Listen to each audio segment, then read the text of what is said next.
Bonjour à tous, je suis Mélina Claquin-Le-Guillou et je suis ravie aujourd'hui d'intervenir dans le cadre de la semaine de la haute sensibilité initiée par Saverio Tomasella, Élodie Crépel et Fanny Marais. Je suis présente sur les réseaux sociaux avec les comptes Vie d'Atypique et EJE.hypersensible. Je suis à la fois sur Instagram et sur Facebook. Je vais commencer par mon parcours professionnel. Je suis éducatrice de jeunes enfants de formation et depuis 2011. Je suis thérapeute dans l'accompagnement de la haute sensibilité. Je suis formatrice petite enfance, monitrice de portage. Et dans la vie, je suis passionnée par le fait de me former toujours pour en savoir toujours plus. Alors, est-ce que ça cache un syndrome de l'imposteur? Je ne sais pas, mais en tout cas, c'est ma passion. Comme je disais, j'ai été formée et certifiée à la haute sensibilité avec l'Observatoire de la sensibilité. J'ai eu également la chance de faire une formation avec l'Institut Petite Enfance de Boris Cyrulnik autour des thèmes cognition, éducation et développement. J'ai fait aussi l'enfant surdoué, l'école et les mécanismes d'apprentissage. Et bientôt, je vais faire accompagner, comprendre les enfants adolescents à haut potentiel. Avant de rentrer dans le vif du sujet, je vais vous parler un peu de mon parcours personnel. J'ai découvert ma haute sensibilité à la naissance de mon fils, il y a 7 ans. J'ai voulu faire un travail sur moi-même et c'est la psychologue qui m'a fait prendre conscience que j'avais donc des atypies, dont la haute sensibilité. Et c'est vrai que ce jour-là, elle a pu mettre des mots sur ce que je vivais au quotidien. Je sentais un perpétuel décalage avec les autres. Et c'est vrai que depuis mon enfance, on me disait: «Oh, Mélina, tu es trop sensible, tu es trop ceci». Alors que, elle m'a permis de mettre des mots sur ça et aujourd'hui, le fait que je reconnaisse et que je légitime cette haute sensibilité et ben, celle-ci, elle est devenue une force. Ce n'est pas toujours facile parce que, bah, en fait, je suis stimulée en permanence par des signaux, externes, internes. Je capte tout, tout le temps. Je suis en fait, je vis sans filtre, quasiment et c'est pas facile, mais le fait, de savoir que ce n'est pas, en fait, une faiblesse comme je le pensais, mais c'est simplement une caractéristique et c'est dans ça où ça fait ma force. Alors pourquoi la haute sensibilité en structure d'accueil petite enfance?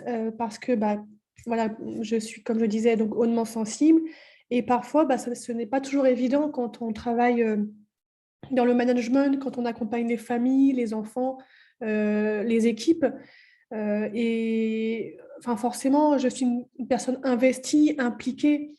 Je prends à cœur de bien faire et c'est pas toujours, sans conséquence et donc voilà, on va voir un petit peu pourquoi, parce que je pense qu'il y a beaucoup, beaucoup de personnes qui peuvent se reconnaître, dans ce que je vais partager.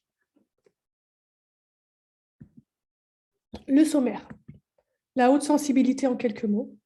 Je vais en parler brièvement parce que j'ai tous mes collègues de l'Observatoire qui ont déjà abordé, ces thèmes. La haute sensibilité en structure petite enfance. Comment prendre soin de soi quand on est professionnel petite enfance? En quoi avoir une collègue hautement sensible est un atout en accueil collectif? L'enfant hautement sensible, comment accompagner ses enfants? Les bébés aux besoins intenses, la haute sensibilité et le portage physiologique en structure d'accueil petite enfance. La sensibilité en quelques mots. Il s'agit d'une sensibilité plus élevée que la moyenne, c'est avoir les sens exacerbés. Il faut, pour être considéré comme hautement sensible, il faut prendre en compte 2 choses, une hyperémotivité et une hyperesthésie sensorielle. Il faut avoir au moins 2 ou 3 hyperesthésies, soit auditives, visuelles, gustatives, le toucher ou l'odorat. On peut en avoir vraiment, même 5 hein, quand c'est très, très fort. Une personne qui est seulement hyperémotive, elle n'est pas hautement sensible. Et parfois, enfin, on entend qu'aujourd'hui en disant: «Oui, oui, mais tout le monde est sensible». Oui, en effet, tout le monde est sensible. Ça, c'est heureusement encore, j'ai envie de dire. autrement, voilà. Mais tout le monde n'est pas hautement sensible. Je veux dire, tout le monde n'a pas des ressentis. En fait, ce qui va différer de la personne sensible, c'est vraiment dans l'intensité des ressentis. C'est fois 1000, en fait. On ressent les choses, mais fois 10 000. Donc, comment faire avec tout ça? La haute sensibilité, alors c'est aussi 20 à 30% de la population. Le terme hypersensibilité, haute sensibilité et haut potentiel sensible, c'est la même chose. Seulement, dans le terme hypersensibilité, ça a été mal traduit de l'anglais et en fait, le préfixe hyper a une connotation assez négative, alors qu'il y a beaucoup de gens. Il y a des gens qui vivent très bien avec leur haute sensibilité. Donc aujourd'hui, on tend par dire haute sensibilité ou haut potentiel sensible. Alors, c'est avoir une perception des nuances et des subtilités, la puissance des réactions émotionnelles et l'intensité de l'empathie. C'est une personne très observatrice. Il a tendance à la surstimulation, donc à la fatigabilité. Voilà pour la haute sensibilité en quelques mots. La haute sensibilité en structure petite enfance. Alors, travailler en collectivité implique un rythme soutenu de l'accueil au départ des enfants. Travailler avec du bruit, avec des odeurs même. Travailler avec de l'humain. Accueillir des familles à n'importe quel moment de la journée, dans le cadre d'une halte garderie. Accueillir des familles avec leurs propres histoires. Travailler en équipe avec ses côtés négatifs et positifs. Être disponible psychiquement et physiquement à tout moment, aussi bien pour les enfants, les familles et les collègues. Et quand on a des stimulations en permanence, c'est assez épuisant. C'est épuisant. Pourquoi? Parce que lorsque l'on vit sans filtre, que l'on est une éponge sensorielle, émotionnelle, que l'on capte tout le temps avec une tendance à la surstimulation, ce n'est pas évident de prendre du recul sur toutes les situations du quotidien. Pour peu en plus que vous rentrez chez vous le soir, toute la journée, vous avez pris sur vous parce que il faut être bienveillant parce que notre but, c'est de être des enfants. Moi, j'étais responsable adjointe et responsable technique. Notre rôle, entre autres, c'est vraiment de prendre soin de tout le monde. Enfin, c'est un grand mot, mais je veux dire, l'objectif, c'est quand même c'est qu'il y ait une harmonie. Et pour toute personne dans la vie de tous les jours, mais surtout quand on est hautement sensible, quand on est investi, impliqué à 1000%, et là, auprès des enfants, auprès des équipes, et quand on rentre chez soi, pour peu qu'on ait aussi une vie de famille, à 21h, il n'y a plus personne, quoi. Donc c'est pour ça qu'il y a une tendance aussi à la saturation psychologique et des débordements émotionnels si on ne prend pas bien soin de soi. Comment prendre soin de soi quand on est professionnel petite enfance? Alors, avant tout, c'est en se reconnectant à soi sur son lieu de travail. Et c'est aussi accueillir ses émotions. Euh, Accueillir, en fait, maintenant, on ne dit plus qu'il faut gérer ses émotions. On ne dit plus à un enfant, gère tes émotions, ou même à un adulte, parce qu'en fait, une émotion, ça ne se gère pas. Dans le dessin animé La Reine des Neiges, elle essaye de gérer ses émotions, de tout contenir, de rien dire, et ça explose. C'est un peu ça. Il y a vraiment un effet contraire à l'accueil de ses émotions. Qu'est-ce que c'est qu'accueillir ses émotions? C'est observer ce qui se passe en nous, de savoir qu'est-ce que l'on ressent, qu'est-ce qui s'est passé, pourquoi. C'est vraiment aller aux profondeurs. C'est ça, finalement, accueillir une émotion. C'est aussi exprimer ses émotions et partager ce que l'on ressent avec nos collègues dans les équipes. Pourquoi? Parce que on a tous des vies de famille ou pas, des vies extérieures, pas forcément de famille, hein, mais on a une vie extérieure en dehors du travail, et que parfois, quand on est trop touché, ça vaut le coup en fait de dire d'exprimer nos émotions. Comment on va aujourd'hui? Parce que parfois, il peut y avoir des impacts durant la journée, et c'est d'autant plus important si on les exprime, parce que les collègues vont pouvoir avoir de l'empathie et comprendre plutôt que de ruminer, mais qu'est-ce qu'elle a, qu'est-ce qui se passe. De communiquer, je crois que c'est le nerf de la guerre. Le nerf de la guerre, pardon. Alors, comme je disais, apprendre à revenir vers soi en réorientant son attention vers soi et son corps. Je crois que c'est la clé, mais une des clés essentielles. À un moment donné, hop, on revient sur soi, on se connecte à soi, on se met dans une bulle pour faire abstraction de toute autre chose. Ralentir et faire des pauses. Très important de faire des pauses. Parfois, quand on travaille, on n'a même pas le temps de boire un café ou boire de l'eau parce que c'est tellement intense. Il y a tellement d'enfants, etc. Mais je crois qu'il faut se l'imposer parce qu'à un moment donné, on ne peut pas tenir. On ne peut pas tenir sur la distance et sur la durée. Repérez à quel moment vous vous saturez aussi pour prendre des pauses. Couper son téléphone pendant la pause pour vraiment créer voilà, une réelle pause. S'hydrater, se nourrir, c'est ce que je disais. Quand je dis se nourrir, s'hydrater, c'est parfois on n'a que 20 à 30 minutes de pause. Bah, ça vaut le coup de s'isoler. Pourquoi? Parce que tout le matin, il y a eu une intensité donc des messages, des informations. Et le fait de continuer à manger avec une collègue en face de soi, hop, on continue à interagir, à engranger des informations pour peu que ce soit des plaintes de la matinée, etc. C'est-à-dire qu'il y a au fur et à mesure une saturation psychologique. Donc s'isoler sans son téléphone, parce qu'on peut penser parfois que le téléphone, on fait une pause. Non, en fait, il y a toujours un flux d'informations qui arrive. Vraiment, enfin, si j'ai une seule chose à dire aujourd'hui, alors il y a plein de techniques, hein, la méditation, mais parfois quand on est un peu active, trop active, c'est pas évident. Il y a la sophrologie, il y a tellement de choses, mais sur son lieu de travail, la clé pour moi, c'est vraiment se reconnecter à soi, pour pouvoir se ressourcer, s'aérer et prendre l'air, pour voilà, emmagasiner de nouveau de l'énergie. Il y a également une chose importante, c'est poser ses limites en le verbalisant à vos collègues, enfin, en disant que vous avez besoin de temps et de solitude. Pourquoi? Parce que comme je le disais, quand on est éducateur de jeunes enfants ou responsable de structure, alors on évite, bon, parfois quand même de parler au-dessus de la tête des enfants. Il y a des sujets qu'on ne peut pas aborder et on pense, mais enfin, c'est tout à fait légitime, hein, qu'au moment de la pause, on va pouvoir le dire. Bah, en fait, non, parce que enfin, moi, j'ai de ma propre expérience et après, je comprends, hein.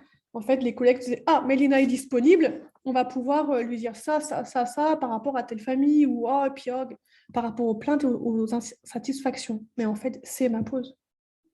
Et parfois, enfin, j'ai pu le dire, j'ai pu dire: «Non, c'est pas le moment. On prendra un autre moment si tu veux». Parfois, c'est pas entendu. Enfin, il faut y aller à plusieurs fois. Euh, mais voilà, en tout cas, ça vaut le coup. Et puis s'isoler si vraiment c'est difficile à entendre de la part des collègues. Une dernière chose aussi, proclamer haut et fort que vous êtes hautement sensible. Pourquoi? Parce qu'en travaillant avec l'humain, vous avez sûrement des collègues qui sont hautement sensibles. Voilà, j'imagine qu'il y a une bonne part des personnes voilà, hautement sensibles en collectivité. Pourquoi proclamer haut et fort? Parce que ce que vous vivez, vous n'êtes pas seul à le vivre. Il y a pas mal de monde et ce serait, plus on en parle, plus on va banaliser ce terme, plus on va, voilà, enfin plutôt non, une banalité, enfin, plus ce soit, enfin, voilà, pardon. En fait, plus on en parle, plus ce sera une banalité, voilà.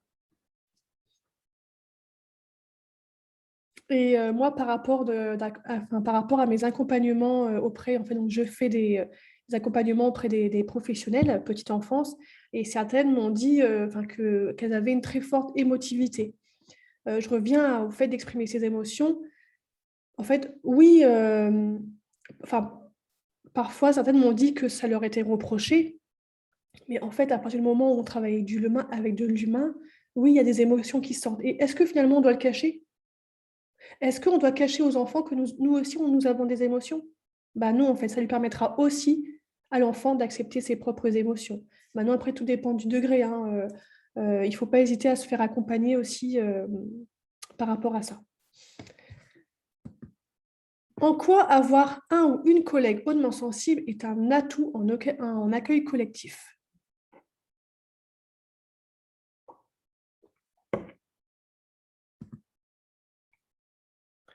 Alors, quand la haute sensibilité est reconnue et acceptée, et eux, par la personne, c'est une belle personnalité pleine d'humanité.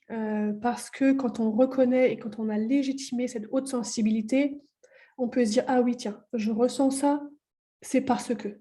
C'est parce qu'il se passe quelque chose et ça vaut le coup de se faire confiance.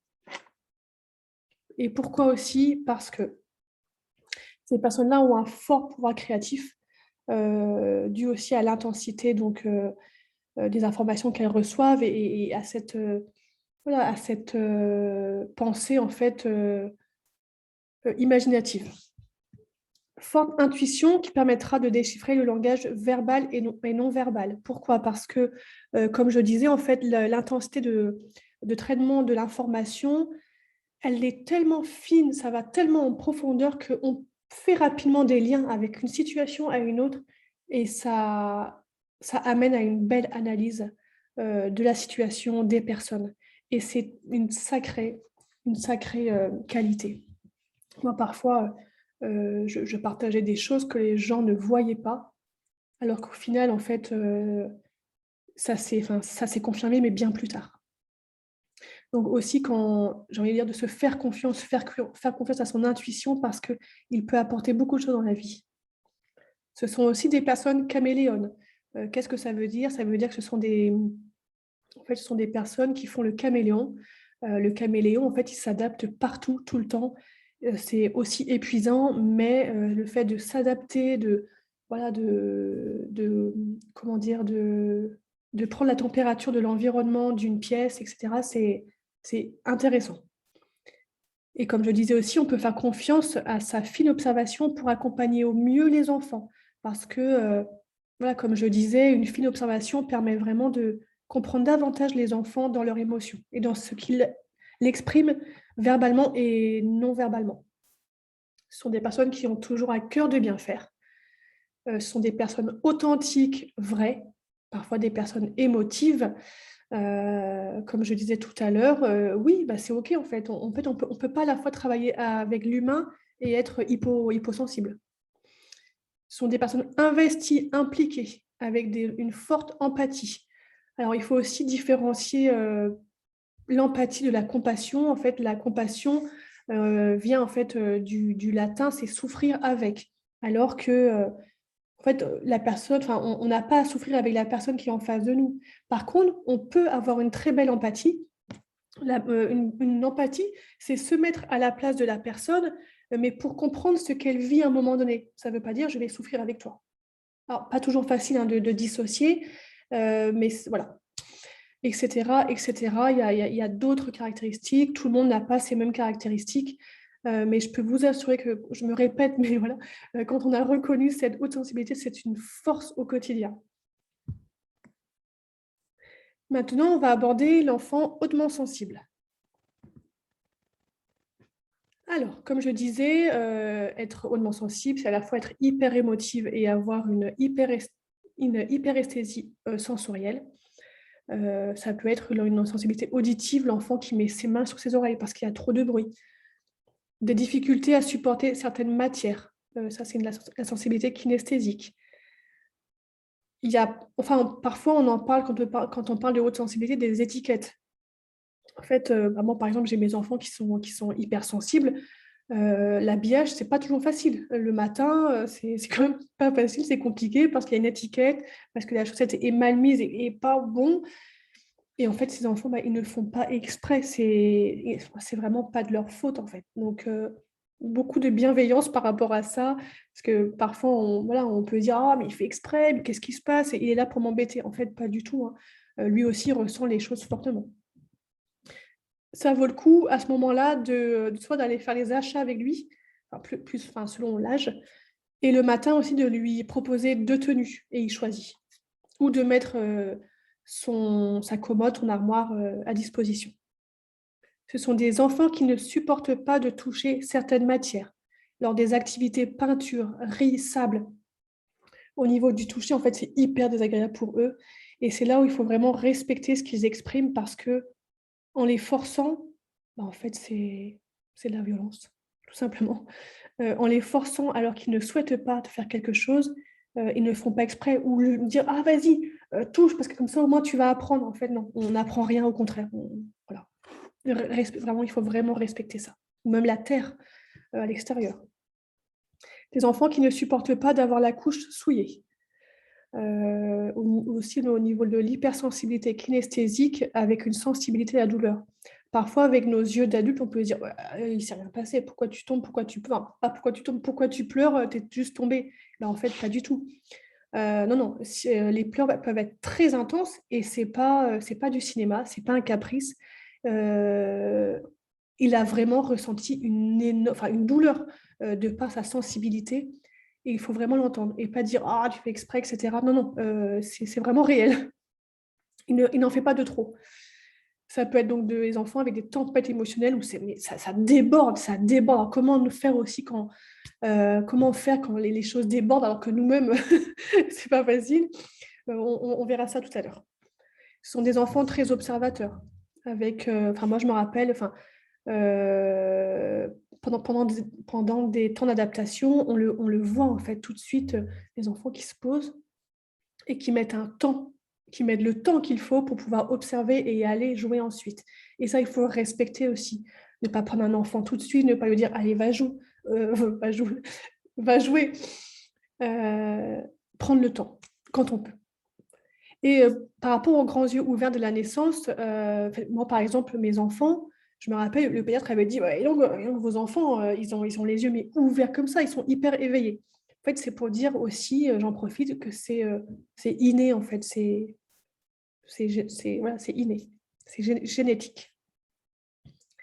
Des enfants très émotifs et parfois avec manque de confiance en eux. Alors, j'ai envie de dire aussi que parfois, il y a des parents qui essayent vraiment de faire au mieux pour accompagner avec bienveillance leur enfant, et pourtant, leur enfant manque de confiance en eux. Bon, c'est assez rapide ce que je dis, mais c'est très direct, mais c'est juste pour les rassurer, pour rassurer ces familles. Le manque de confiance en eux de certains enfants, hautement sensibles aussi, et puis d'autres, c'est pas forcément de la faute des parents, c'est parce que l'enfant déjà petit, il ressent un décalage par rapport aux autres, et ça provoque un manque de confiance en lui. Donc soyez sereins les parents, voilà. Beaucoup d'empathie dès le plus jeune âge, c'est vrai, et c'est assez impressionnant. Bon, là, je vais vous donner un petit exemple par rapport aux doudous, des enfants qui vont donner des doudous à des enfants qui pleurent. Enfin, ils viennent, on ne sait pas d'où. Alors ça, c'est un exemple, mais il y en a plein d'autres et c'est assez impressionnant.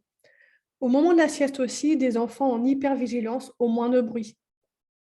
Par exemple, il y a un ensemble d'enfants qui dorment, il y en a un qui va se lever en disant, au moment où il y a un volet qui va bouger, qu'est-ce que c'est que ce bruit? Là, on sait que déjà, alors que le volet, il a à peine bougé.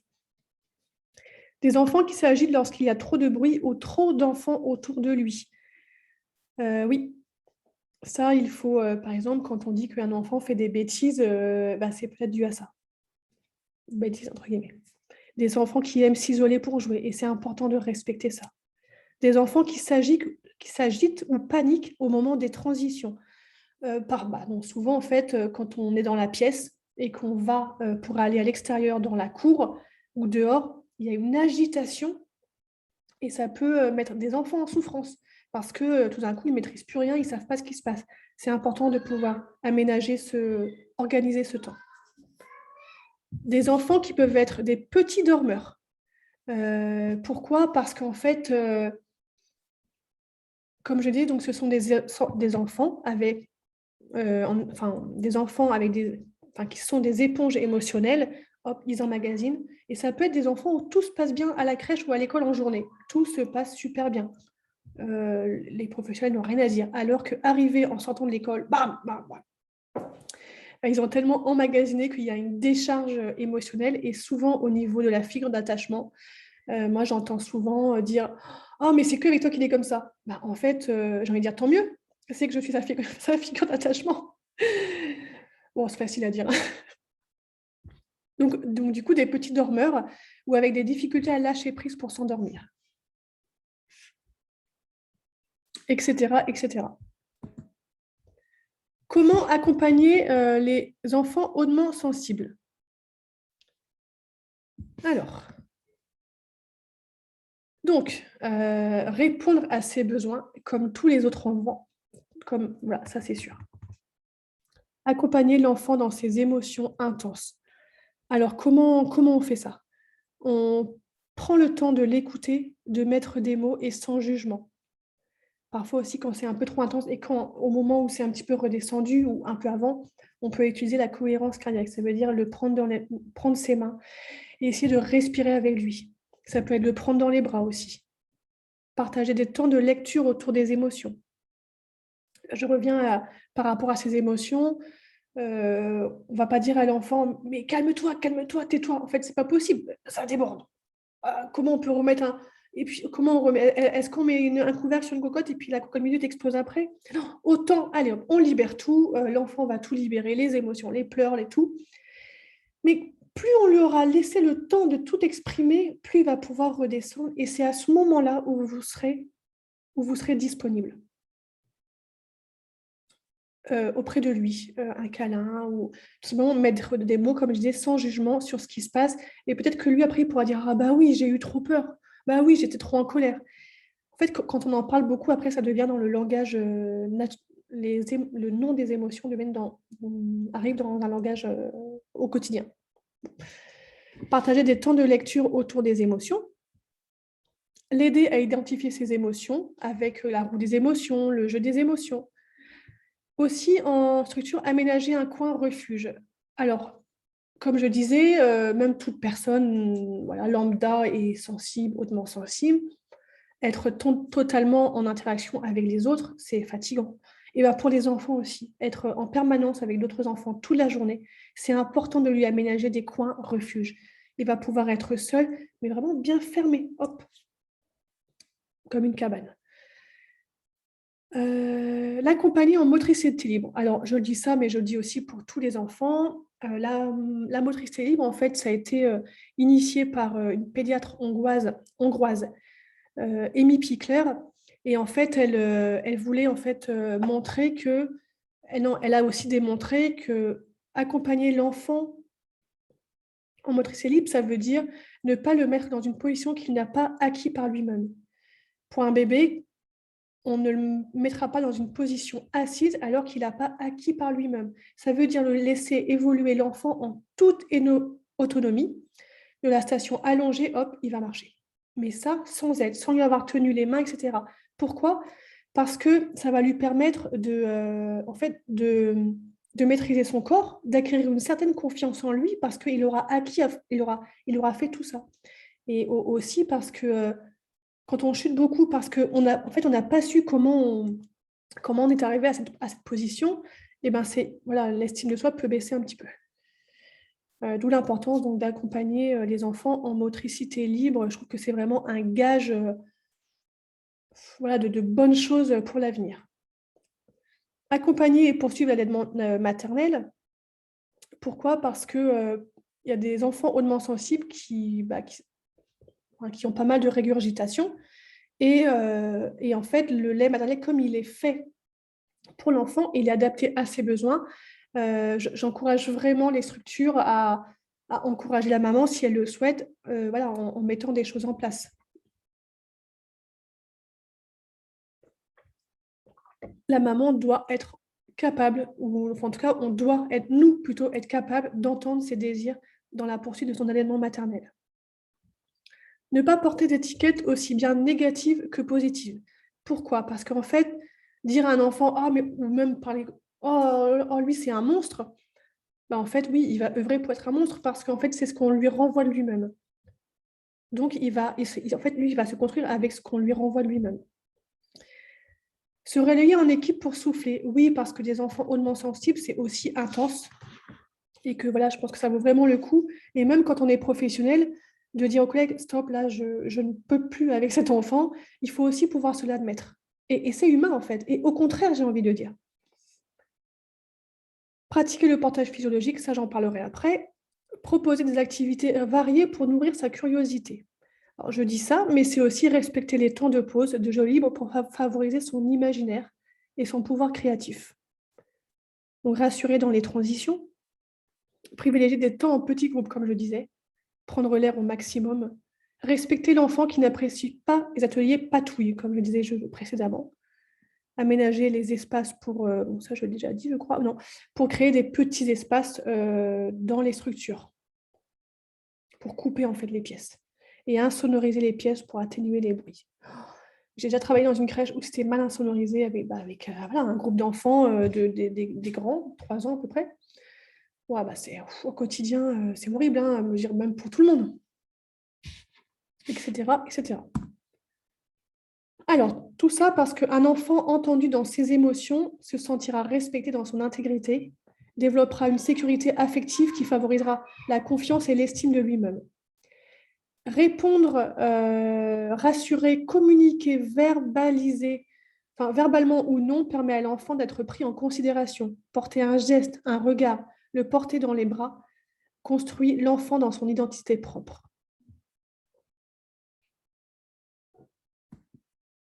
Les bébés aux besoins intenses.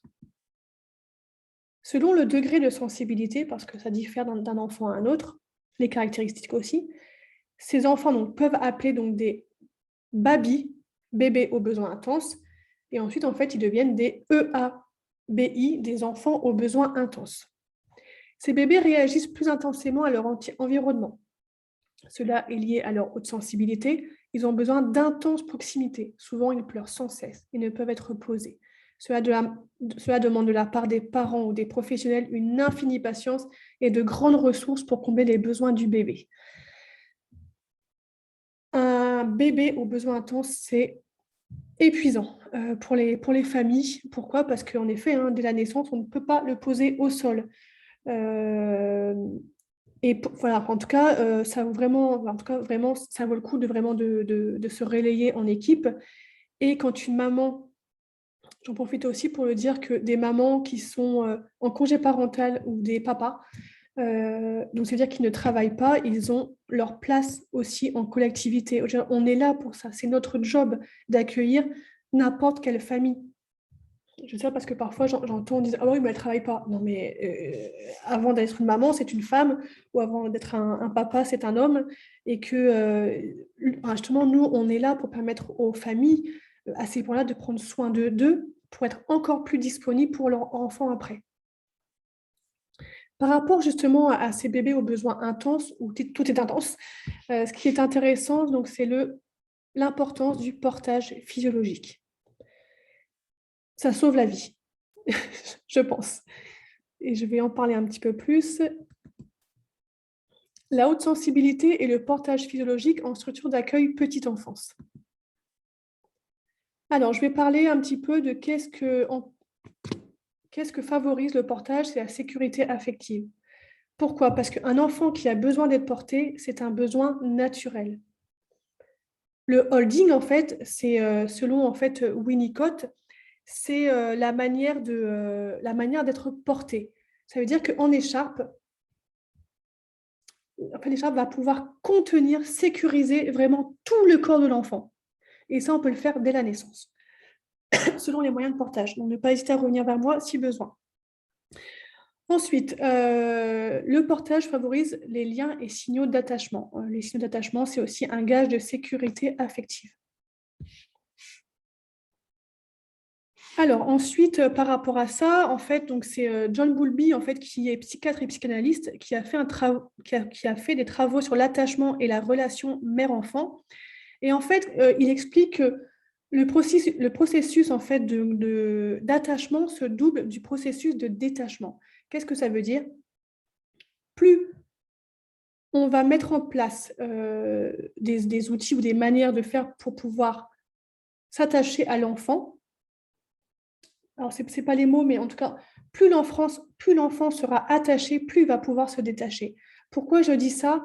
C'est parce que il faut enlever cette croyance que plus on va porter un enfant, plus il va prendre l'habitude. Et enfin non, c'est le contraire. Plus on va le porter, plus il va se nourrir, plus il va se ressourcer, plus vite il pourra se détacher.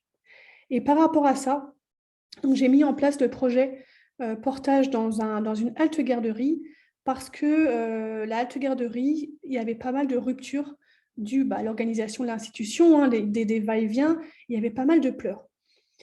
Et en fait, donc en parlant avec l'équipe, donc ça n'a pas été facile, hein, j'ai eu pas mal d'obstacles, mais quand même, avec des réunions, en fait, toute l'équipe était partante et on a vu mais, des effets mais, tellement positifs sur l'ambiance du groupe et sur les enfants. J'ai réalisé une étude avec une grille d'observation et en fait, j'ai observé que donc une professionnelle qui prend un enfant qui pleure, bon, on le sait que déjà, en le portant, les pleurs s'arrêtent. Ça montre juste, même si ça semble banal, que oui, c'est important en fait de porter l'enfant parce que déjà, il sent tout de suite qu'il est entendu dans ce qu'il exprime.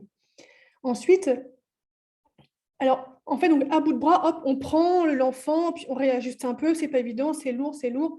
On va répondre au téléphone, on va ouvrir aux familles, en fait, c'est assez fatigant. Et par contre, en portage, c'est-à-dire qu'on a encore l'enfant avec nous. Et ce que j'ai observé, c'est qu'un enfant qui est pris à bras, et si je le repose pour aller répondre au téléphone, il va revenir plusieurs fois. Alors que si j'ai contenu seulement 5 à 10 minutes un enfant en portage physiologique, enfin en portage, c'est-à-dire qu'il va être avec moi et contenu. Et bien en fait, si je le porte, il va aller jouer et beaucoup plus longtemps. C'est hyper important comme donnée parce que 5-10 minutes précieuses, pour lui, il a eu le temps d'emmagasiner pas mal de choses. Il a emmagasiné donc en tout cas, ensuite, il a les ressources pour pouvoir aller jouer beaucoup plus longtemps. Et on a vu une ambiance tellement plus apaisée. Et au départ, les quelques croyances aussi, c'était bah non, les parents ne voudront jamais parce que c'est intime. En fait, tous les parents, parce qu'on le demandait, on a demandé à chaque parent de chaque enfant, et tout le monde a été OK à l'unanimité. Il n'y avait aucun problème. Au contraire, ça leur a permis de découvrir aussi le portage. Par rapport à ça, donc en fait, j'avais donc écrit un mémoire sur quel lien existe-t-il entre le portage en écharpe et la sécurité affective de l'enfant. Si vous voulez le lire, bah, n'hésitez pas à m'envoyer un mail. Et donc mon projet est également passé dans le magazine EGE Journal. Voilà, donc j'ai également mis la référence si ça vous intéresse. Et c'est mon fils qui est en photo. Il avait quelques mois. Voilà, voilà. Donc, je vous propose également des ouvrages et des références. Il y en a plusieurs. Et ensuite, donc, pour me suivre, comme je disais, j'ai le compte Vida Atypique et EGE Hypersensible. Et j'ai également un site internet. Bon, là, il est en cours de création. Ouais, bon, je vous ai mis un petit visuel quand même. Voilà, là où vous pouvez me suivre, mon adresse mail. Et donc, en fait, donc, j'accompagne toute personne hautement sensible et aussi des professionnels de petite enfance. Je réalise également des tests pour un petit peu mesurer le degré de haute sensibilité des personnes. Donc, ne pas hésiter surtout à me contacter. Et si même d'autres structures petite enfance souhaitent me contacter pour qu'on puisse échanger ensemble sur la haute sensibilité de manière générale, liée aux professionnels de petite enfance ou aux enfants, ce serait vraiment avec grand plaisir. Alors, c'est moi qui clôture cette semaine de la haute sensibilité et je voulais vraiment remercier, donc, comme je disais, l'Observatoire de la sensibilité. Et donc, ils ont un site internet, une page Instagram, et c'est moi qui m'en occupe. Je crée les visuels donc, de la page Instagram et puis je gère la page. Il y a aussi LinkedIn et sur YouTube, il y a pas mal de vidéos en lien avec cette thématique. Voilà, voilà, bah, je vous remercie pour votre écoute et j'espère que, voilà, que je n'ai pas été trop rapide. N'hésitez pas à me poser des questions en bas en commentaire ou alors en m'envoyant un mail ou sur mes comptes Instagram. Voilà, voilà. Et ben, je vous souhaite une très, très belle journée. Merci, au revoir.